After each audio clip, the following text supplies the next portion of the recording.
ஜெகதீஸ்வரன், இந்த கூட்டணி ரொம்ப சிமெண்ட் ஆகியிருக்கு. இதை பார்த்து பொறாமைப்படக்கூடிய எதிரிகள் பொறாமைப்படக்கூடிய கூட்டணியாக இருக்குன்னு திரு அர்ஜுனமூர்த்தி விவரிக்கிறாரு. இந்த கூட்டணியோட வலிமையை சேர்க்கிறதுக்கு அடுத்தடுத்து காளி மாநாடு, அனுமர் மாநாடுலாம் வரப்போகுதுன்றாங்க. இதை எப்படி பார்க்குறீங்க? நேரு சொல்கிறாரு, இது மாதிரி தொண்டர்களே ஏற்றுக்கல, அதிமுக தொண்டர்களே ஏற்றுக்கொள்ளலை இந்த கூட்டணியை இன்னமும் அப்படின்றாரு. அது எந்த அளவுக்கு உண்மை?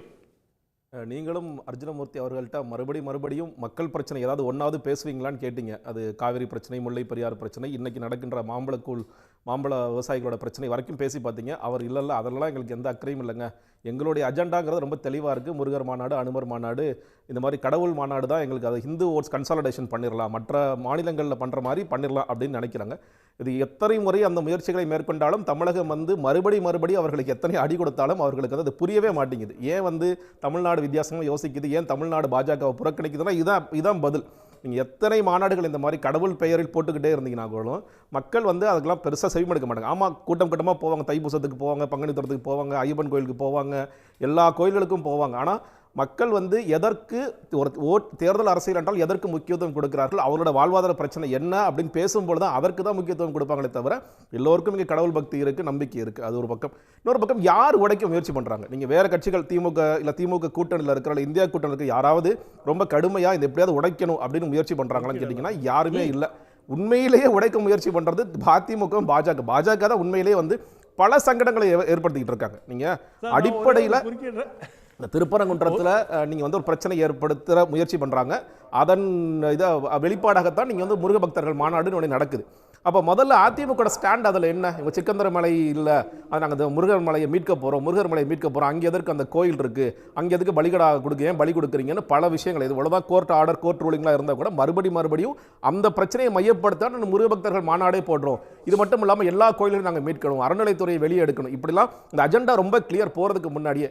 ஆனால் இன்றைக்கி பேசுகின்ற அதிமுக அமைச்சர்கள் எங்களுக்கு தெரியாதுங்க, எங்களுக்கு எதுக்குமே தெரியாதுங்க, நாங்கள் ஏதோ முருகபக்தர்கள் மாநாடுன்னு கூப்பிட்டாங்க, நாங்கள் போனோங்க, ஏதோ பார்வையாளர் மாதிரி வேடிக்கை போன மாதிரி பேசிகிட்டு இருக்காங்க. அவர்கள் அஜெண்டா என்னங்க ரொம்ப கிளியராக தெரியும். இந்து முன்னணி ஒரு விஷயத்தை நடத்துதுன்னா இந்து முன்னணி எதற்காக நடத்துது, நீங்கள் ரெசல்யூஷன் என்னென்ன பாஸ் பண்ண போகிறீங்க, என்னென்ன பேச்சுக்கெல்லாம் இதில் வரும். இந்து முன்னணி ஒரு விஷயத்தை பண்ணுறாங்கன்னா என்னென்ன பேச்சுக்கெல்லாம் வரும், அதற்கு நாமும் கடமைப்பட்டவர்களாக அந்த மேடையில் உட்கார்ந்துருந்தோம்னா நாமும் கடமைப்பட்டவர்களாக இருப்போமே அப்படிங்கிறது கூட தெரியாத அளவிற்கு அதிமுக அமைச்சர்கள் இருக்கிறாங்களா? அதோட அதீதமாக நீங்கள் அண்ணா குறித்தும் பெரியார் குறித்தும் இவ்வளவு மோசமாக இங்கே சித்தரிக்கப்படும் பொழுது தன்னுடைய கட்சியின் பெயரில் அண்ணா பெயரை தாங்கி கொண்டிருக்கிற கட்சி உங்களை கேட்கிறேன், ஒரு நிமிஷம் சார், முடிச்சிருங்க. அதற்கு கூட அந்த கட்சியின் தலைமை தாங்குகின்ற எடப்பாடி பழனிசாமி அவர்கள் பதில் சொல்லாம ஐடிவி கூட தான் போதுங்க, எங்களுக்கு அண்ணா குறித்தும் பெரியார் குறித்தும் அவதூறு பேசினா ஐடிவி கூட பதிலே போதுமான ஒன்று அப்படிங்கிற இடத்துல அதிமுக யோசிக்குதுன்னா எவ்வளவு பெரிய சங்கடத்தில், எவ்வளவு பெரிய தர்ம சங்கடத்தில் அதிமுக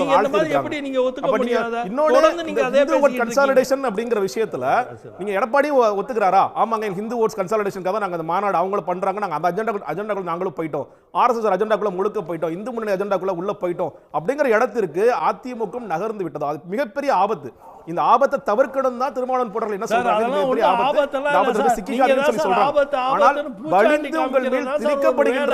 ஒரு மாநாட்டில் போய் கலந்துக்கிட்டு வேற வழியில்லாம கலந்துக்கிட்டு இன்னைக்கு எதிர்ப்பு தெரிவிக்கிற விஷயம் எல்லாம் மக்கள் எப்படி பார்ப்பாங்க? அவர் சொன்னார் ஏற்கனவே இருந்த கூட்டணி தாங்க ஏங்க உடைஞ்சது, எதற்காக அமைச்சர்கள்லாம் பேசினாங்க?